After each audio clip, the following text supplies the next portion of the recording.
So, first things first, let's get some heat into this pan. So I'm gonna turn this guy on and crank it up. Next, I wanna put some milk, about 3 cups. So I'll pour that straight on into my pan. The milk is in there, it's coming up to a simmer. I've gone ahead and boiled my water. Now I do this because if you're using boiling water, it just happens so much faster. Same as cooking pasta. If you boil your water really, really quick. So as soon as that comes to the boil, come over here. I'm gonna put 3 cups, that's 7 in there now. Okay, perfect. So 3 cups of milk, 3 cups of water. Once that comes up to just on a simmer, then you start adding in your polenta. Just in a slow, steady stream and continue to whisk. Now, as soon as it starts to come to a boil or just a gentle simmer, and there it is, you see that? That is when you turn it down straight away. Now what's gonna happen is that cornmeal is just gonna gently start to thicken. So it starts out and you're looking at it thinking, is it too thin? And then eventually it just starts to soften that cornmeal and it will just start to gently get thicker. Make sure you keep moving them, use a good quality corn grits, and then just always, always keep your eye on them. Whisk them. They'll take about half an hour. So I've been cooking my polenta for about 20 minutes, and this is the current consistency. This will continue to get thicker. I'm just gonna keep whisking that once in a while, but now I'm gonna trim my mushrooms. Each mushroom you'll probably handle slightly differently. These beautiful morels, if you really wanted to cut them, you'd probably just go ahead and cut them in half like that.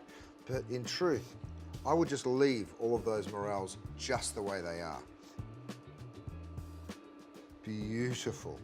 So keep that as a hero because we'll really finish our dish with it. These guys, I literally just go ahead and shear them off the base, break them up.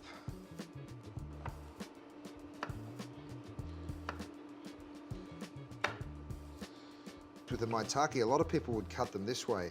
I actually like to cut it directly through like that and then kind of cook it more like a steak. That way you get this beautiful caramelization on the outside of it and it's just so wonderful. My bluefoots. Now I'm lucky. I have restaurants, I have a butcher shop, and I have a mushroom supplier. I know that everybody doesn't, right? So the truth is you don't need all of these. You could do a wonderful dish with 1 or 2 types of mushrooms, you know, so don't sweat it. If you can't access all of these types of mushrooms, that's just fine.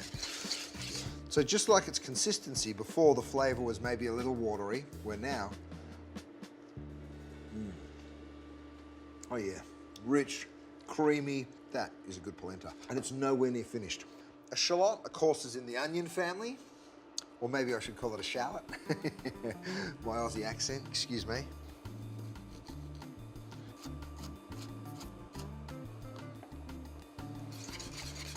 You see how I keep prepping my mushrooms, stirring my polenta, chopping the onions or shallots, stirring the polenta. Just always come back to it.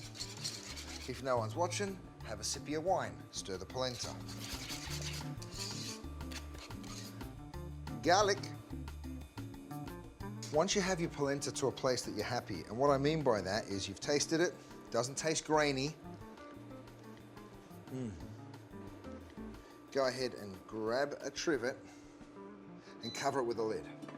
The next thing you're gonna do is cook your mushrooms. I've increased the temperature all the way up to 270 as a plate temp, right? So I'm gonna actually have a nice hot pan. So you take just a little bit of butter, drop it into that pan, not too much.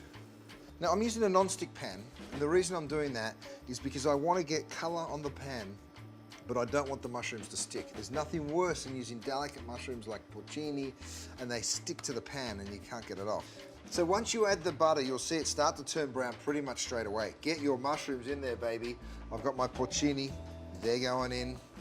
So these big hero mushrooms, I like to call them, these king trumpets, they fit into the hero category.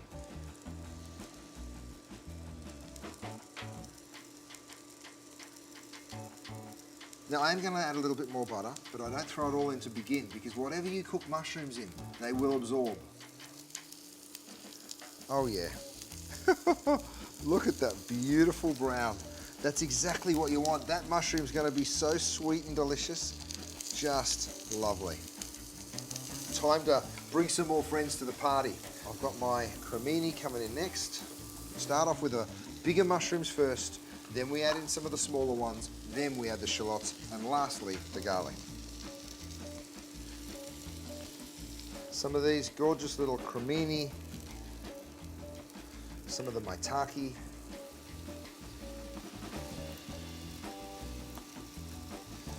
shallots,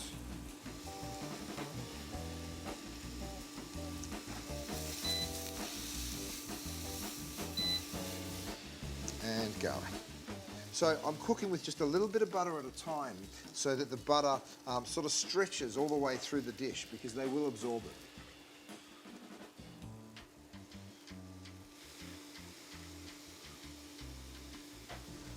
You need a little salt. Of course you need a little freshly ground black pepper.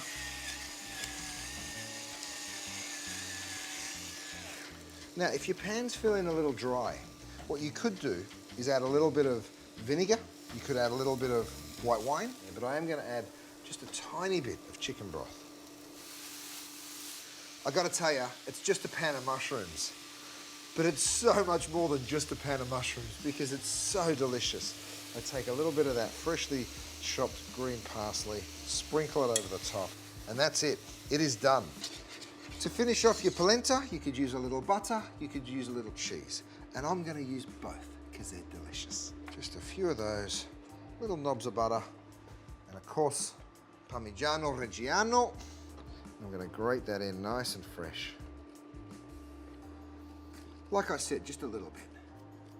The creamiest of polenta, that beautiful cheesy flavor from that Parmesan and the earthy mushrooms. I mean, you could turn me into a vegetarian any. And thanks for watching. Now, I hope you enjoyed it and I hope you want more because I've got plenty to give you. All you have to do is subscribe.